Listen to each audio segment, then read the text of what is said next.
Rule number 1, always be in control.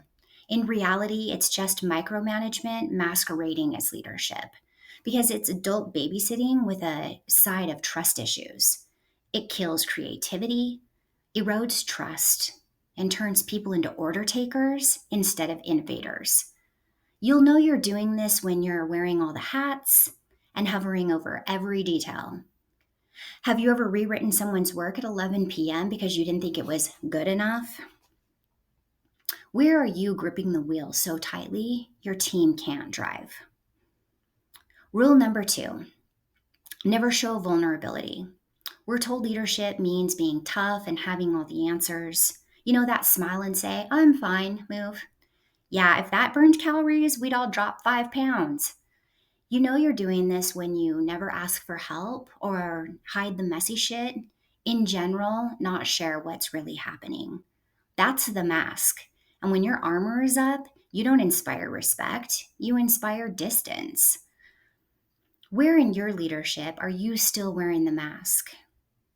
And what might shift if you let people see the real you? Rule number 3, work harder than everyone else. Grind culture disguised as greatness. You hustle 24/7, joke you'll sleep when you're dead, and sacrifice your health, your joy, and sometimes your relationships. Picture this, it's Monday, you're fueled by a steady caffeine IV drip and sure determination. This is your week, you're going to crush it. Of course, you said that last week too. By Friday, you don't even know what day it is. You can't remember what you actually accomplished, only that you never stopped moving. But hustle isn't progress, it's exhaustion with better branding. And here's the kicker, being busy is not the same as being productive.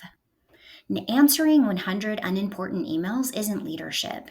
Shaping one powerful idea, one bold decision, one meaningful conversation, that's what moves the needle. It's not about speed or volume, it's about leveraged intentional impact.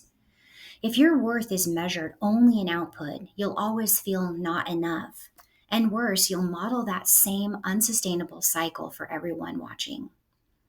What's one area where you're still measuring your worth in hours instead of impact?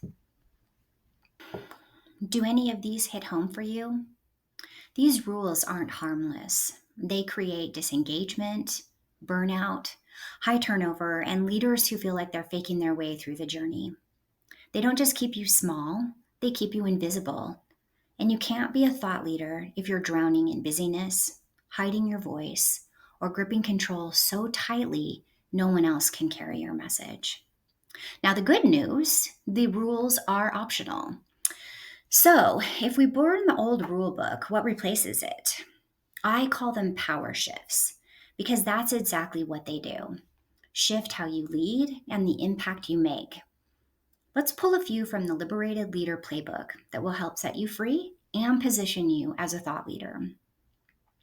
Power shift number 1, lead with alignment, not just authority.